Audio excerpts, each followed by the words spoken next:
July 16th, 1945. 5:29 a.m. The Jornada del Muerto, the Journey of Death.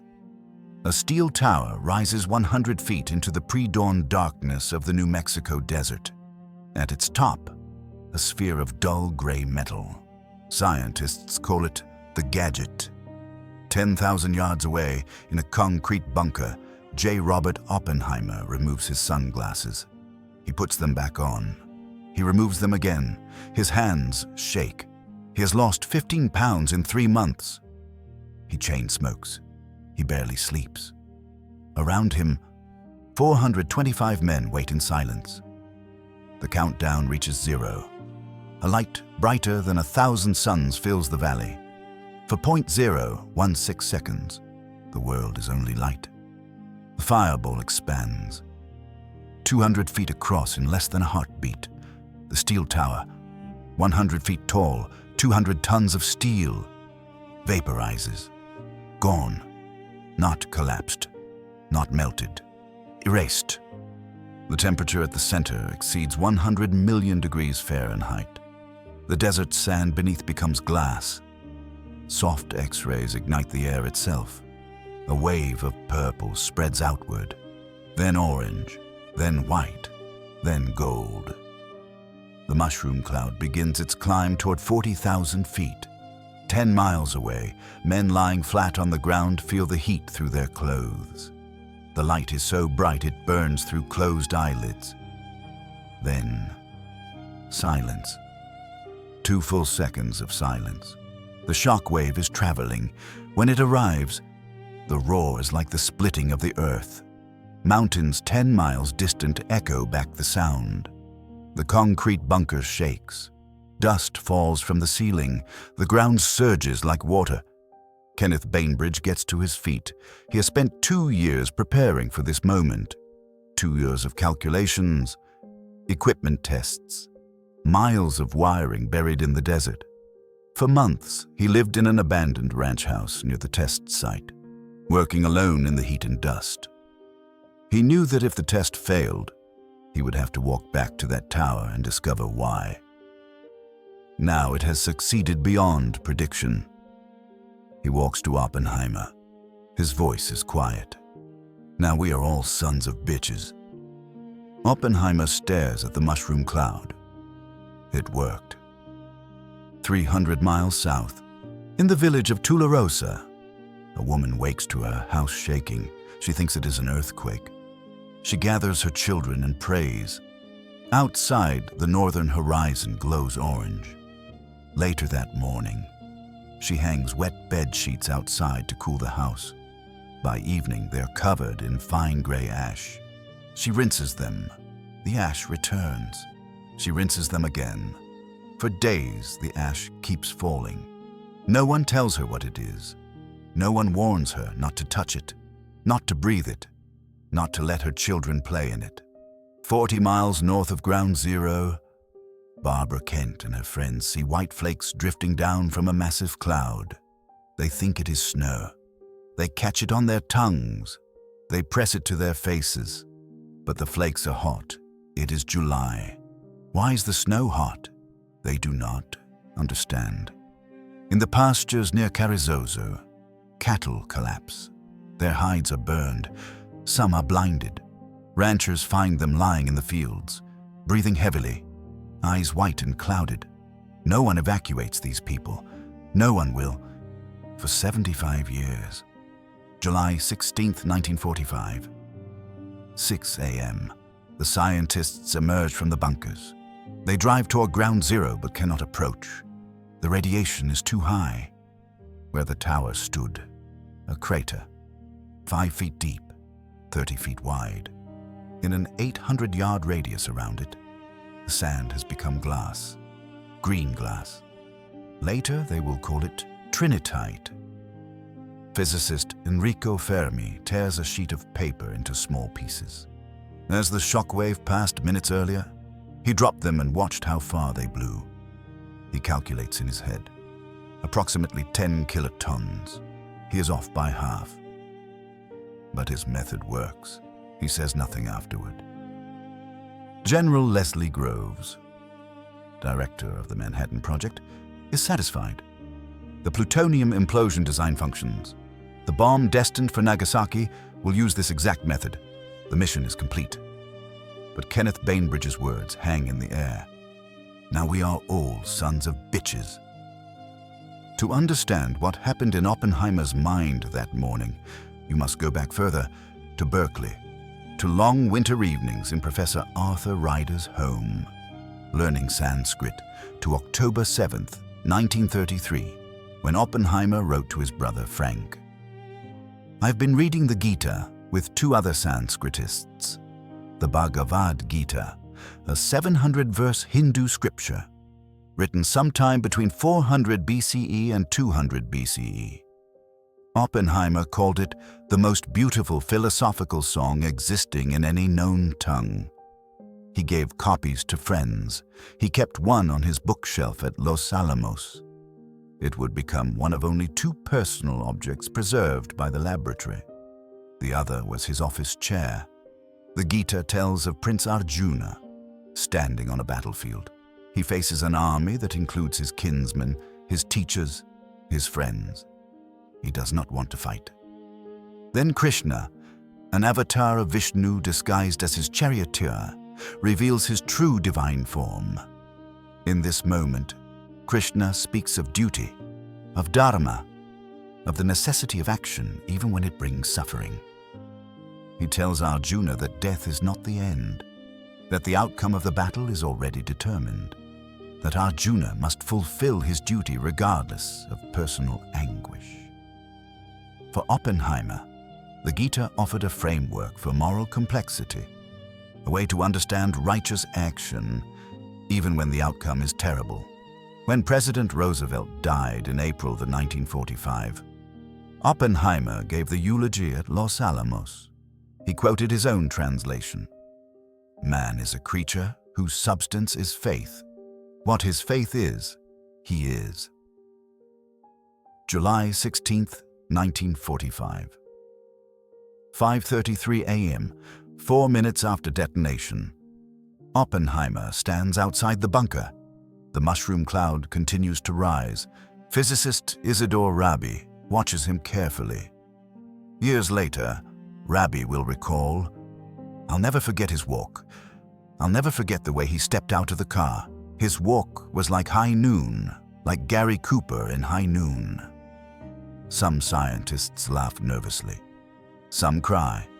Most stand in silence. Oppenheimer does not speak the words aloud. Not then. But according to what he will say 20 years later, two lines from the Gita appear in his mind. First, if the radiance of 1,000 suns were to burst at once into the sky, that would be like the splendor of the Mighty One. It is a description of Krishna's divine form, the Vishwarupa, when he reveals his true nature to Arjuna, a form of terrible beauty, of power beyond human comprehension. Then, the second line, "Now I am become death, the destroyer of worlds." In Sanskrit, the word is kala, which means both time and death. Krishna is explaining to Arjuna that he is the ultimate force of dissolution, the power that ends all things.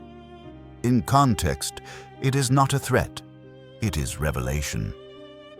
Krishna is telling Arjuna that the battle's outcome is already written, that Arjuna must act regardless of his suffering, that death is part of a cosmic cycle.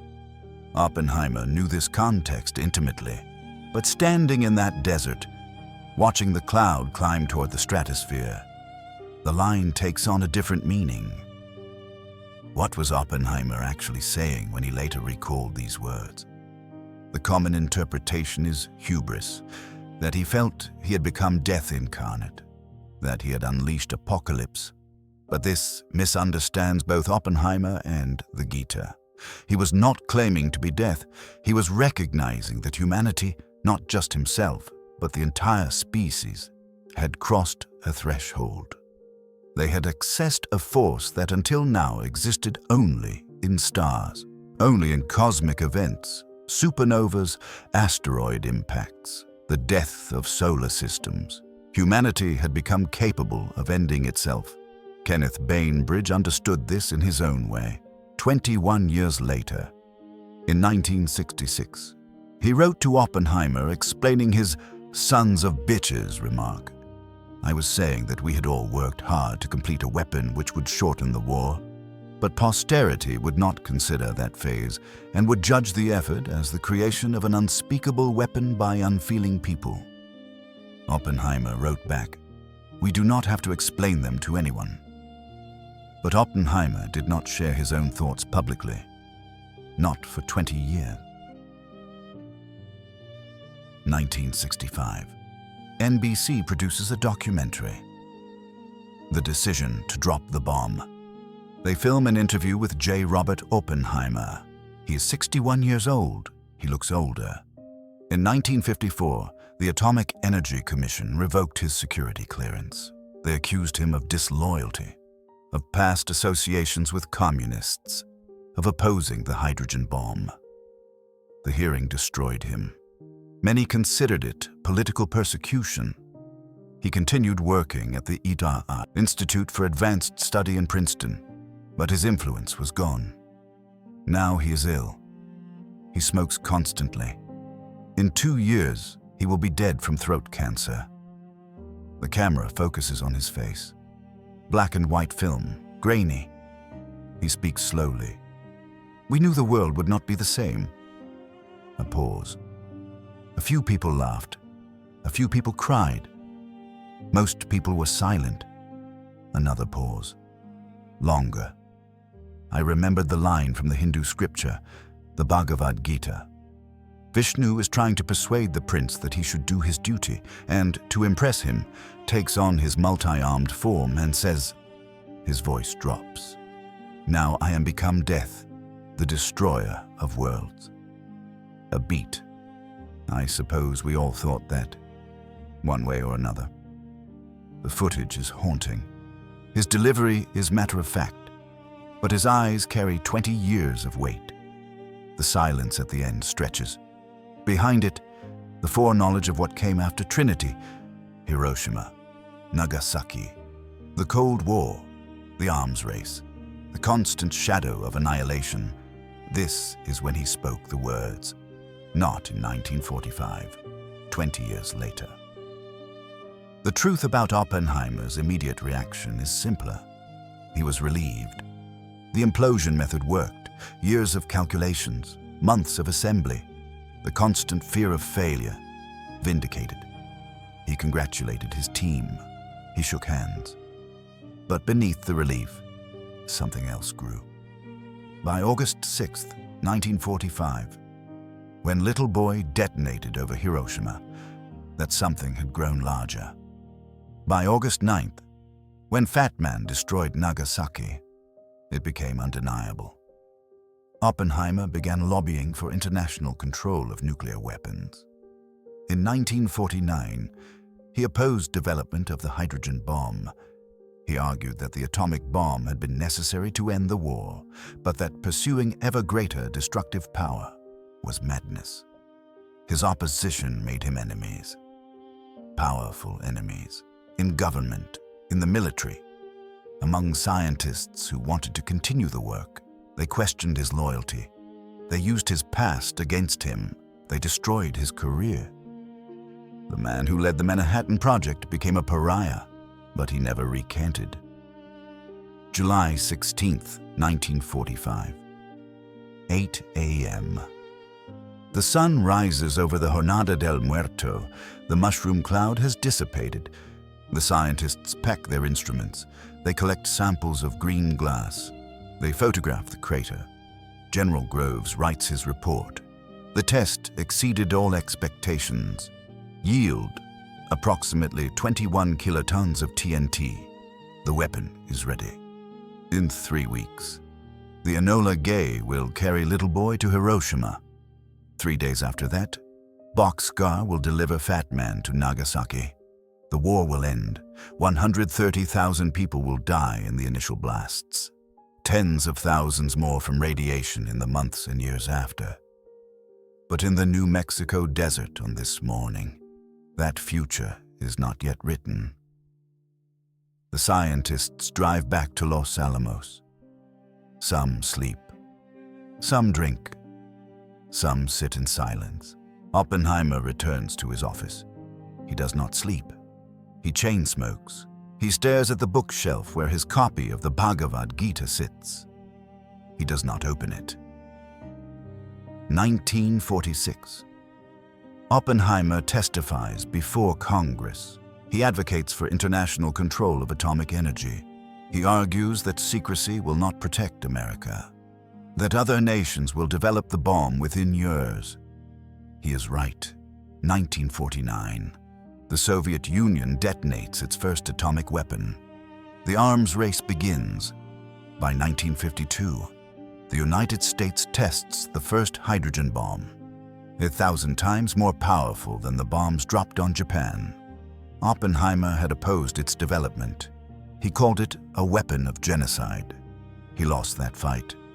1954, the security hearing.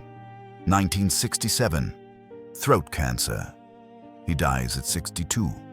Some say radiation exposure. Some say 40 years of cigarettes. Probably both. 2022, 77 years after Trinity. The United States government reverses the security clearance revocation. The Department of Energy concludes the original hearing was flawed. Politically motivated, an acknowledgement, decades too late, that Oppenheimer had been treated unjustly. Everyone involved is dead by then. But there is another group whose story does not end. The New Mexicans who lived within 50 miles of Trinity, approximately 13,000 people. Farmers, ranchers, families. They were not warned beforehand, not informed afterward, not told that radioactive fallout spread across their land, their crops, their water. Barbara Kent, who played in the hot snow, developed thyroid problems. The grandmother in Tularosa, who prayed, buried children and grandchildren who died of cancer. The ranchers near Carrizozo watched their cattle die, then watched their families get sick. Generation after generation. Stomach cancer, ovarian cancer, breast cancer, brain tumors. In 2000, the Radiation Exposure Compensation Act expanded to include some Downwinders, people living near nuclear test sites who were exposed to fallout. But it did not include Trinity victims. They remain ineligible. The government has never compensated them, never formally acknowledged their suffering. This is the other legacy of July 16, 1945. The invisible victims, the people who paid the price for American nuclear superiority without ever being asked, without even being told. So what did Oppenheimer say when he saw the first nuclear test? Immediately, it worked. Days later, silence and relief. Months later, advocacy for arms control. Years later, opposition to the hydrogen bomb. 2 decades later, now I'm become death, the destroyer of worlds. But the deeper answer is not in the words, it is in the recognition. Oppenheimer understood, from the moment the fireball expanded over the desert, that humanity had crossed a threshold, that the world would not be the same. That scientific triumph carried species-level risk, that duty and morality could exist in tension, that fulfilling obligations did not erase consequences. The Bhagavad Gita taught him that death is part of a cosmic cycle, that forces operate beyond human control, that dharma requires action even when it brings suffering. But standing in that desert, watching the mushroom cloud rise, Oppenheimer understood something the Gita could not teach, that human beings now possessed the power to end the cycle, to make death permanent, to destroy not just armies or cities, but civilization itself.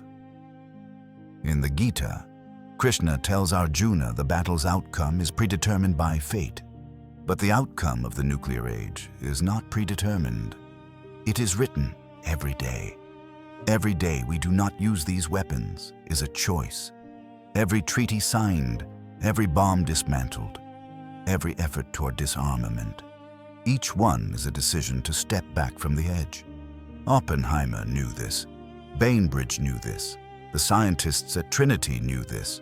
They created the means of annihilation, then spent their lives trying to prevent its use. Some succeeded. Some failed. Some, like Oppenheimer, were destroyed by the attempt, but the effort was not in vain. We are still here. The world did not end in nuclear fire. Not yet. The Bhagavad Gita remains on the shelf at Los Alamos, Oppenheimer's personal copy, preserved behind glass. A reminder, a relic, a text that helped one man navigate the most consequential decision a scientist has ever made. Tourists visit the museum. They look at the artifact. They read the placard explaining its significance. Most know the famous quote. Few understand its context. Now I am become death, the destroyer of worlds. Not a boast, not a confession, a warning. Trinity was not the end of the story, it was the beginning. The beginning of an age where extinction became possible, where human choice, not cosmic fate, determines whether civilization continues. Oppenheimer understood this in 1945. He tried to tell us, in testimony, in opposition to the hydrogen bomb, in that haunting interview 20 years later. We have the power now. The question is whether we have the wisdom. 79 years after Trinity, that question remains unanswered. 9 nations possess nuclear weapons. Approximately 13,000 warheads exist, enough to end human civilization multiple times over. The scientists who built the first bomb are gone, but their creation remains, and so does their warning. On a bookshelf in Los Alamos, a worn copy of the Bhagavad Gita sits behind glass, waiting.